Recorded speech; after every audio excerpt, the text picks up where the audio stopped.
नमस्कार, स्वागत है आप सभी का। मैं हूं आपके साथ अंशुल गुप्ता। आप देख रहे हैं आरजे न्यूज। आरजे न्यूज में आपका स्वागत है। आइए आज हम ग्वालियर पूर्व से उपचुनाव को लेकर चर्चा कर रहे हैं, जिसमें आज हम सबसे पहले चर्चा कर रहे हैं हमारे मानव अधिकार आयोग के जिलाध्यक्ष ग्वालियर आदर्श भदौरिया जी से और उपाध्यक्ष नरेंद्र जी से और सभी लोगों से चर्चा करेंगे और ग्वालियर में उपचुनाव को लेकर क्या स्थिति। आइए स्टार्ट करते हैं। हम सबसे पहले अपने ग्वालियर जिलाध्यक्ष आदर्श भदौरिया जी से। हाँ भदौरिया जी, बताएं जो ग्वालियर में उपचुनाव को लेकर जो स्थिति बनी हुई है, क्या स्थिति मानेंगे? जनता क्या भ्रमित है या जनता को क्या विश्वास है इसमें? सबसे पहले तो आप लोगों को जन्माष्टमी की हार्दिक शुभकामनाएं। हमारे बीच परिहार साहब भी हैं, आप भी हो, और उपाध्यक्ष भारतीय मानव अधिकार संगठन नरेंद्र शर्मा जी, जिला सचिव सनी तिवारी जी, आप सभी को जन्माष्टमी की हार्दिक शुभकामनाएं। आपने बहुत ही अच्छा क्वेश्चन किया कि ग्वालियर पूर्व में जो उपचुनाव होने जा रहे हैं, इसके लिए जिस तरीके की खरीद फरोख्त और जो आदमी ने मतलब पार्टी चेंज कर रहे हैं, वो कहीं ना कहीं एक गलत मैसेज है जनता के बीच में। नंबर एक। दूसरा, जो भी विधायक XYZ, कोई भी अगर विधायक 1 से 1.5 साल रहा है, उसने 1.5 साल के दौरान क्या ऐसे कोई कार्य किए हैं जिसमें जनता को बेनिफिट मिला? मैं पर्सनली एज ए जनता समझता हूँ कि नहीं किया। तीसरा, अगर उसके अपोजिशन में कोई हारा हुआ या जीता हुआ XYZ, वो भी हो सकता है, उसने क्या जनता के बीच में कार्य किए? तो मैं मानता हूँ कि उसने वाकई काम किए हैं। और जी कोरोना के दौरान पिछले 3-4 महीने में जो पब्लिक बता सकती है ग्वालियर शहर की कि रियली ये जो जननायक होता है वो कैसा होना चाहिए, नाम लेने की जरूरत नहीं, सभी को पता है। आप ये बताएं सबसे पहले कि वही विधायक, कुछ विधायक ऐसे हैं जो कांग्रेस के लिए 1.5 साल पहले वोट मांगने आए, जनता को उन्हें आश्वासन दिया, आशाएं दिखाई ये होगा, वही 1.5 साल बाद पार्टी बदल के फिर वोट मांगने के लिए तैयार हो रहे हैं, तो जनता उस पर क्या आशा करेगी? बिल्कुल, जनता अभी विश्वास कर ही नहीं सकती उस पर। रीजन ये है कि वो किन मुद्दों के साथ कांग्रेस से टिकट मांगने हमारे बीच आया था, अब कौन से मुद्दे रहेंगे जो बीजेपी से आएगा, तो कहीं ना कहीं इसमें कंट्रावर्सी रहेगी, विरोधाभास निश्चित तौर पे देखेगा। और मुझे नहीं लगता कि जनता इस तरह के परिणामों को एक्सेप्ट करे। तो ऐसा नहीं लगता कहीं आपको कि जिस तरह से नेता जो हमारे पूर्व विधायक या जो भी हो, जो दल बदल के आए हैं, अपने फायदे के लिए कुछ भी कर सकते हैं, जनता से उन्हें कोई मतलब नहीं होता? निश्चित तौर पर अपन ये कह सकते हैं कि हर एक नेता जो अगर इस तरह की एक्टिविटी कर रहा है, तो वो अपने लिए, वो जनता के लिए नहीं कर रहा, वो अपने फायदे के लिए सौदा कर रहा है, और अपने फायदे के सौदा के लिए वो कुछ भी कर सकता है। तो इसलिए मैं तो जनता से यही अपील करूंगा, उस व्यक्ति को वोट दें जो जनता के बीच रहे, जो जनता की भावनाओं को समझे, जो जनता के काम आए। ऐसे किसी भी व्यक्ति को वोट नहीं दें, पार्टी देखिए कोई वोट देने की जरूरत नहीं है कि कांग्रेस या बीजेपी। उस जननायक को वोट देना चाहिए जो बाकी जनता के बीच में जनता के हमेशा साथ रहता है। ये तो ऐसा नहीं लगता कहीं जनता की भावनाओं के साथ खेला जा रहा है? यस, जनता की भावनाओं का खिलवाड़ हो रहा है, ये तो निश्चित तौर पर सामने देखा जाए। वही कांग्रेस में आशा दिखाता है कि हम गरीबी दूर करेंगे, ये करेंगे, राशन देंगे, रोजगार देंगे, वही 2 मिनट आगे पार्टी चेंज करके फिर वही मुद्दे को लेके सामने आ रहा है। तो ऐसा नहीं लगता जनता की भावनाएं को इस तरीके से नकारा जा रहा है?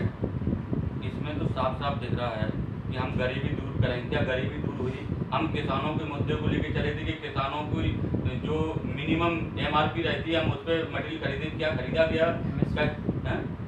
MSP जो रहती है उस पर क्या खरीदा गया? नहीं खरीदा उन्होंने। तो ये सारी चीज़ें कहीं न कहीं भ्रमित करना, जनता को केवल भ्रम पैदा करना और उसके आधार पर चुनाव जीतना, ये अब जनता समझ चुकी है, ऐसा कुछ होने वाला नहीं। तो आपको क्या लगता है कि आप भी एक सोशल वर्कर हैं, मानव अधिकार आयोग के संगठन के आप जिलाध्यक्ष भी हैं, आपने जो ग्वालियर शहर में जनता का रुख देखा है, किस तरह से जनता नाराज है पूर्व द्वारा किए गए विधायकों के काम से, या जनता सपोर्ट में आएगी इस बार? देखो, मैंने अभी कुछ लोगों के बीच में सर्वे किया था, और जिसमें ये रिजल्ट निकल के आ रहा है कि ये लोग ये कह रहे हैं कि कहीं न कहीं गलत मतलब दिशा निर्देश के तहत उन्होंने अपनी जीत करी है, और अब वो ऐसा नहीं कर पा रहे हैं, और जनता को उन्होंने टोटली भ्रमित किया है, और आने वाले टाइम में उनको इसको सबक मिलेगा। जैसे एक फैक्ट माना जाता है, सिंधिया फैक्ट माना जाता है, उसका कहीं वोटिंग पे इफेक्ट पड़ेगा? कोई सिंधिया फैक्ट अभी नहीं आएगा, क्योंकि जनता भी जानती है कि अगर सिंधिया कांग्रेस में थे तो अपन मतलब कांग्रेस अच्छी हो गई, अब बीजेपी में आ गए तो बीजेपी अच्छी हो गई, ऐसा कुछ नहीं है। अच्छा, अपना पूरा नाम? अरुणेश सिंह भदौरिया, जिला अध्यक्ष भारतीय मानवाधिकार संगठन ग्वालियर। आप बताएं थोड़ा इस मुद्दे पर, तो क्या लगता है जनता इस बार मतलब क्या सपोर्ट करेगी या इसका निरीक्षण करेगी जो वर्तमान विधायक हैं रह चुके हैं उनके साथ? नहीं, जनता तो इस बार आदमी देखेगी कौन सा बढ़िया जननायक सेवादार कौन है, और वो सबको पता है कौन है, और वो इस बार बनेंगे। तो क्या लगता है कोई नया चेहरा सामने आएगा या पुराने के साथ ही? सबको पता है कौन सा चेहरा आ रहा है और वो ही बनेंगे। ये नहीं है कि आज कांग्रेस के साथ है तो भैया कांग्रेस बढ़िया है और बीजेपी गलत है, आज बीजेपी के साथ है तो कांग्रेस गलत है। आपको ये नहीं लगता कि जनता की भावना है, जो एक जनता आस लगाती है, आप कहीं ऐसे टिकट वोट मांगने आते, जनता आस लगाती है कि हमें घर मिलेगा, हमें आसान नौकरी मिलेगी, हमें ये मिलेगा, एकदम जनता की भावना टूट जाती है। तो क्या लगता है नेता जो बने हुए हैं उन्हें पार्टी से विशेष से नहीं अपने फायदे से मतलब होता है, जनता से कोई मतलब नहीं होता, ऐसा क्या इस बारे में? फायदा तो कर लिया, जो पहले थे उन्होंने अपना फायदा कर लिया और उन्होंने बहुत लूटा है, ऐसी कोई बात नहीं है। अब पब्लिक समझ चुकी है, पब्लिक आदमी को देख के वोट देगी। वो हमें पता है जो डिफरेंट था वो अब डबल होने वाला है, वो जीतेंगे जो भी है। जैसे एक शब्द और आता है यहाँ 35 करोड़ के बाद पार्टी में बदलना, तो जनता की नजर में आ चुका है, इसका कहीं ना कहीं इफेक्ट आएगा क्या?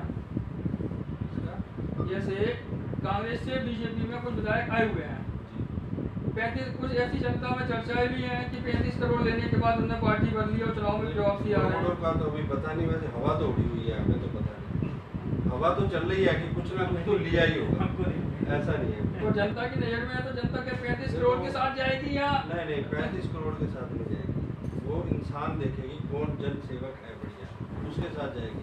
पैसा लूटना तो इनका काम होता है, नेता लोगों को, ये तो हर बार ही काम अब नहीं है सब। सुना क्या है उपाध्यक्ष है। बताएं, जिस टाइप से आप युवा हैं और आप युवाओं के बीच में ज़्यादा बैठते उठते हैं, युवाओं की सोच के अनुसार क्या लगता है आपको, जिस टाइप से राजनीति आज हो रही है कि पहले कांग्रेस से बीजेपी के नए दल में आके जनता को भ्रमित करके एक पद पा लेना और जनता को भ्रमित करना, तो क्या ये सही है? युवाओं की सोच पर क्या असर पड़ेगा इसका? पहले तो आप सभी लोगों को कृष्ण जन्माष्टमी की हार्दिक शुभकामनाएं। जय श्री राम। जैसा कि मेरे चाचा जी ने बताया, इन्होंने कहा कि कोई दल और कोई नेता या कांग्रेस या बीजेपी, हमें उस चीज़ में नहीं पढ़ना चाहिए और ना जाना चाहिए। रही बात शोषण की, शोषण तो शुरू से होता आया है और मेरा सभी युवाओं से ये निवेदन है कि आपको जो करना है, आप एक वो शक्ति हो इस देश की, जो आप करना चाहो वो कर सकते हो। इसीलिए आप दल और उसके चक्कर में ना पड़े, किसी नेता के चक्कर में ना पड़े, कांग्रेस और बीजेपी के चक्कर में ना पड़े। आपको जो उचित लगे, जो आपका दिल करे, जहां आपका शोषण ना हो, आप ऐसे नेता को चुने, चाहे वो किसी भी दल का हो, किसी गरीब परिवार का हो या कोई भी हो। और रही बात दल बदल की, तो इसका परिणाम तो आने वाले समय में नेताओं को समझ में आ जाएगा। मेरा शुभ नाम छोटू तिवारी, मानवाधिकार ग्वालियर जिला सचिव। आइए स्टार्ट करते हैं हम। सबसे पहले अपने जिला ग्वालियर जिलाध्यक्ष अरुणेश भदौरिया जी से। हाँ भदौरिया जी, बताएं जो ग्वालियर में उपचुनाव को लेकर जो स्थिति बनी हुई है, क्या स्थिति मानेंगे? जनता क्या भ्रमित है या जनता को क्या विश्वास है इसमें? सबसे पहले तो आप लोगों को जन्माष्टमी की हार्दिक शुभकामनाएं। हमारे बीच परिहार साथी हैं, आप भी हो, और उपाध्यक्ष भारतीय मानवाधिकार संगठन नरेंद्र शर्मा जी, जिला सचिव सनी तिवारी जी, आप सभी को जन्माष्टमी की हार्दिक शुभकामनाएं। आपने बहुत ही अच्छा क्वेश्चन किया कि ग्वालियर पूर्व में जो उपचुनाव होने जा रहे हैं, इसके लिए जिस तरीके की खरीद फरोख्त और जो आदमी ने मतलब पार्टी चेंज कर रहे हैं, वो कहीं ना कहीं एक गलत मैसेज है जनता के बीच में। नंबर एक। दूसरा, जो भी विधायक XYZ, कोई भी अगर विधायक 1 से 1.5 साल रहा है, उसने 1.5 साल के दौरान क्या ऐसे कोई कार्य किए हैं जिसमें जनता को बेनिफिट मिला? मैं पर्सनली एज ए जनता समझता हूँ कि नहीं किया। तीसरा, अगर उसके अपोजिशन में कोई हारा हुआ या जीता हुआ XYZ, वो भी हो सकता है, उसने क्या जनता के बीच में कार्य किए? तो मैं मानता हूँ कि उसने वाकई काम किए हैं। और जो कोरोना के दौरान पिछले 3-4 महीने में जो पब्लिक बता सकती है ग्वालियर शहर की कि रियली ये जो जननायक होता है वो कैसा होना चाहिए, नाम लेने की जरूरत नहीं, सभी को पता है। आप ये बताएं सबसे पहले कि वही विधायक, कुछ विधायक ऐसे हैं जो कांग्रेस के लिए 1.5 साल पहले वोट मांगने आए, जनता को उन्हें आश्वासन दिया, आशाएं दिखाई ये होगा, वही 1.5 साल बाद पार्टी बदल के फिर वोट मांगने के लिए तैयार हो रहे हैं, तो जनता उस पर क्या आशा करेगी? बिल्कुल, जनता अभी विश्वास कर ही नहीं सकती उस पर।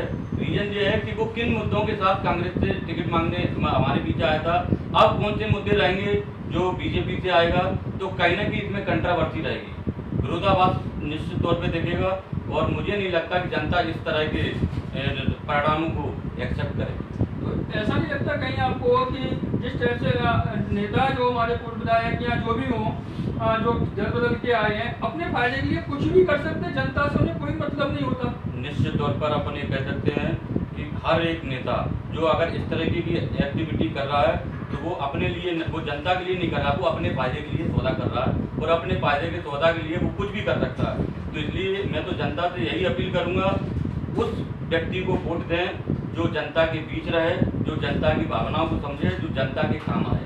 ऐसे किसी भी व्यक्ति को वोट नहीं दें, पार्टी देख के कोई वोट देने की जरूरत नहीं है कि कांग्रेस या बीजेपी, उस जननायक को वोट देना चाहिए जो बाकी जनता के बीच में जनता के हमेशा साथ रहता है। ये तो ऐसा नहीं लगता कहीं जनता की भावनाओं के साथ खेला जा रहा है?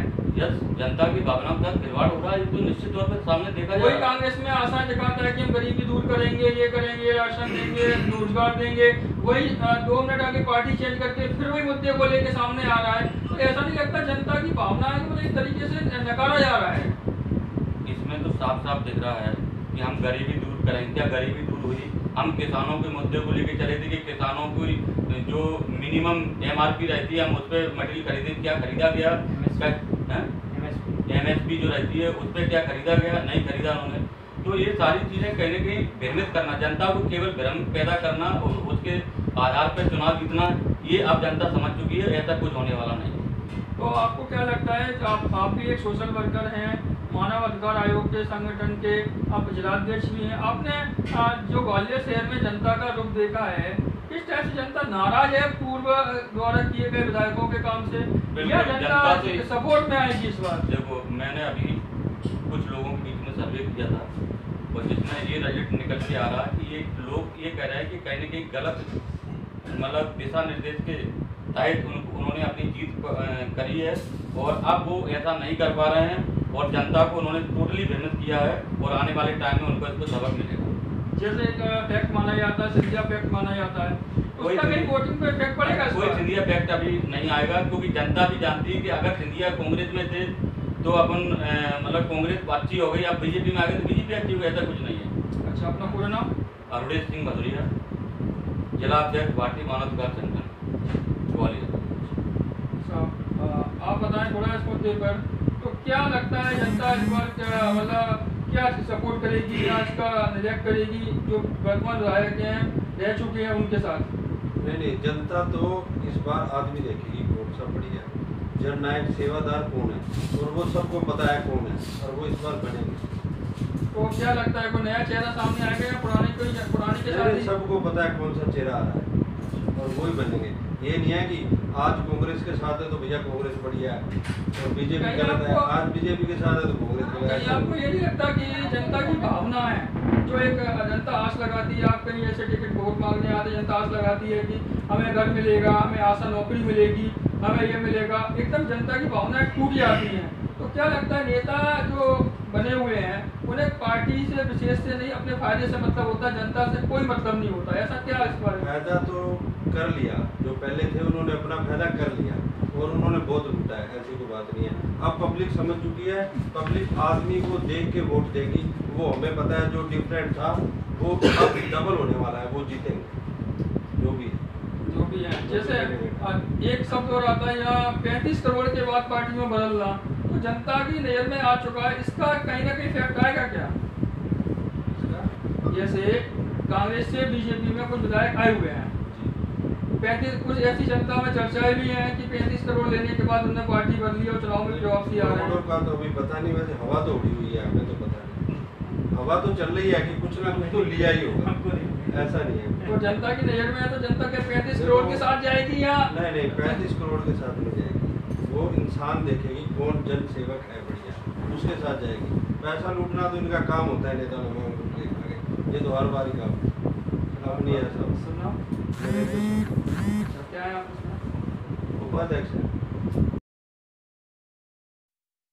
हम सपनों को साकार करते हैं, देते हैं पंख, आपके हौसलों को दिखाते हैं राह, उज्जवल भविष्य की हम रखते हैं अरमानों की नींव शिक्षा की, ख्वाबों को हकीकत बनाने की, राष्ट्रीय चरित्र निर्माण की एकमात्र राह, स्वामी विवेकानंद सुभारती विश्वविद्यालय, जहां शिक्षा एक जुनून है, एजुकेशन इज अ पैशन।